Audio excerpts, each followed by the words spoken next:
Welcome to Agent After Hours. I am here today with Donna Deaton talking about branding. And Donna, you have one of the coolest golf carts I've ever seen in my life.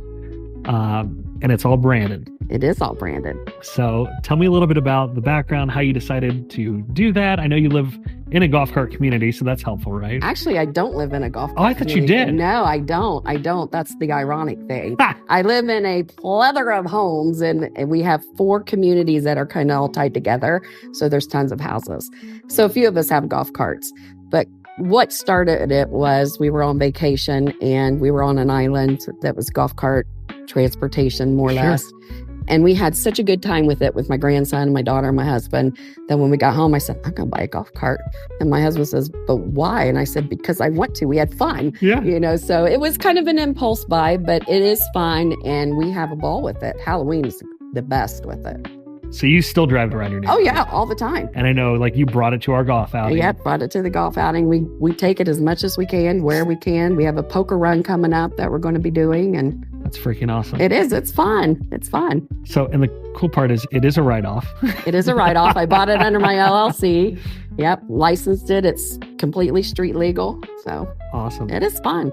So not only do you have the golf cart, but I know you focus on getting your name out there and branding. And one of the big things that you've done very, very well, I think, is at R4, which is RE/MAX's conference. Yep. You network better than anyone I know. I do. And so a big part of your business actually comes from those referrals. So tell me a little bit about when you go to those conferences, what your goal is, how do you approach it, and how do you get those referrals?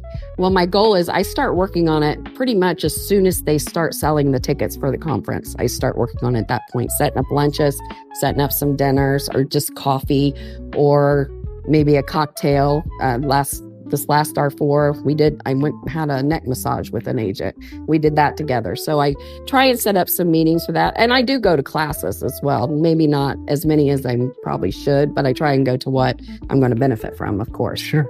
But I start then, we set up everything, and then we meet, and we stay in contact. That's awesome. Yeah. But how do you determine who you're setting up those meetings with? Probably just through social media. Sure. on how outgoing they are, and how, I see if they're pretty good on that, then that means they're going to or be good to the client. Are there certain areas that you target? Because we have a lot of relocation. Nope. Just a wide variety. Wow. Yeah. Awesome. Yeah.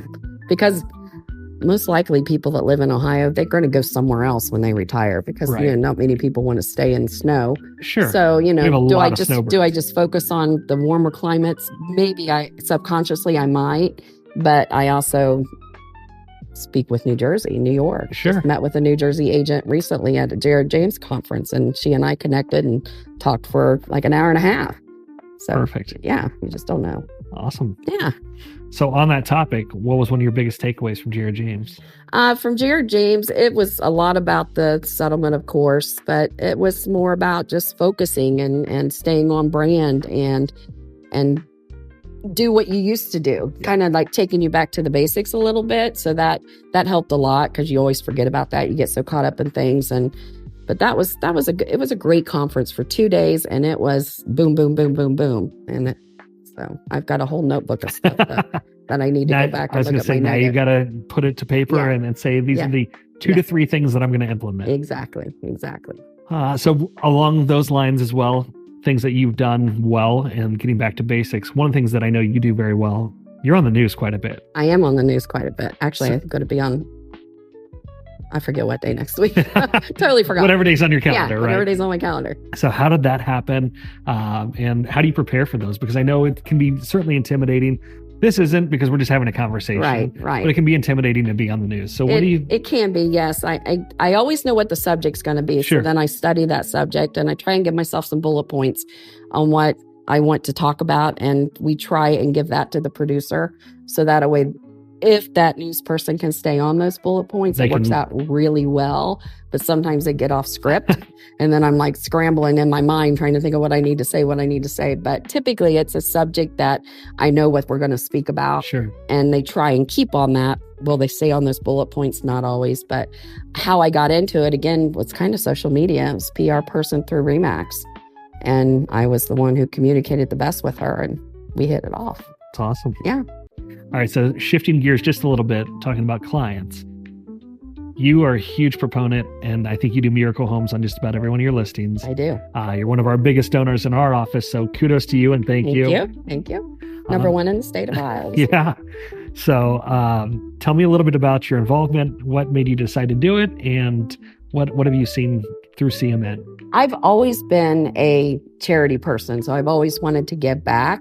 And, my kids, when they were little, both ended up in Children's Hospital. Both my grandkids have both been in Children's Hospital. So when I joined RE/MAX in 2015 and I saw that was the charity of choice, I thought, oh, this is perfect. So I just kind of took off with it. I have a very good connection with the Cincinnati Children's Miracle people there. We meet with coffee occasionally, and I try and attend some of their events if I can. And now, I think we just got notice that we are officially a silver moving into a gold office. Yeah. So excited for that. I just made gold. Congrats, and thank you for doing what you do, because I know it's impactful. We've talked before. Mm-hmm. Obviously, I've got a kid that's been to children's hospitals quite a bit. Right. And that was kind of the idea of the golf cart as well. I think my end goal with it, or not, I should say end goal, but when I get older and want to kind of back up a little bit or back off of the real estate so much and maybe do some more charity things. It was always my LLC for that is Writers' Rights for Kids' Health or something like that on the back of it. And to not only be in parades, which I do that with the cart too, but to go to festivals and give people rides for donations to CMN. Absolutely. That was the goal. And that's what it picked up on when I was on that island, Golf Cart Island, because that was they would come get us, take us to dinner in golf carts for donations. That's awesome. So I thought, ding, ding, ding. That's kind of how it came to mind. Well, awesome. Well, keep doing what you're doing. And thank you for everything that you do for us and for CMN. And any last words of advice for agents looking to get back to basics or get involved with CMN? What I got amazed for, and this is coming back to real estate a little bit, when I was at the most recent conference, how many agents did not brand themselves? I had on RE/MAX every single day. Every day. If I don't have on something that says RE/MAX, I wear the RE/MAX pen because everybody knows the balloon. But it was amazing how many agents there, I had no idea where they were from, or even if they were real estate agents, because they had nothing on them that identified them. Even our name badges didn't have anything about just our name and the conference name. That was it. So that really amazed me that people were not that brand aware, of who they were. It's a secret agent. You don't want to be a secret agent. Right. They've got to know what you do. I walk into a grocery store, somebody asks me about real estate. Obviously at a coffee shop with my laptop, somebody's asking me about Hold up your laptop real quick. Yeah. So it's... Can't miss it. Can't miss it. Coffee cups. Coffee cups. These are actually from home that I made my own sleeves. So I'm always something about real estate, RE/MAX, whatever. It's ABB. Always be branded. Always be branded. Yeah. And always be learning. I mean, it's every day it's something different, right? I love it. And I think I told this story on one of the previous Agent After Hours, but when I was at the airport coming back from Broker Owner Conference this year, I had my RE/MAX backpack on.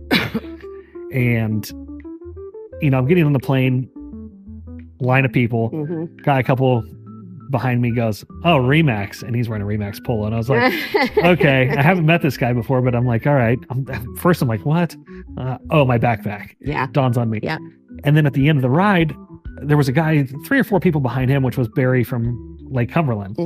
And I've never met Barry, but I've communicated with him on social, and he reads Tech with Ty. And I'm at this weird aisle or this weird window seat that's the front row, and I can't get back to get my bag because there was no overhead storage. Right. And so I'm like, hey, Barry, and I didn't know it was Barry at the time. Yeah. But I'm like, hey, can you grab my bag above you? And he comes and hands it to me, and he goes, anything for Tech with Ty. And I freaking was like, what? Yeah. So, and that, literally the next day we ordered the Tech with Ty t-shirts. So same thing. Yeah. It's amazing. And most recently, again, coming back from that conference, my flight got delayed a little bit. So I was sitting in the Sky Lounge, the Delta Sky Lounge, and I had on my RE/MAX pen and my RE/MAX notebook and was going through my notes of the conference. And these older couple sat across from me, and she goes to her husband, you better behave or I'm going to hire that realtor to sell our home.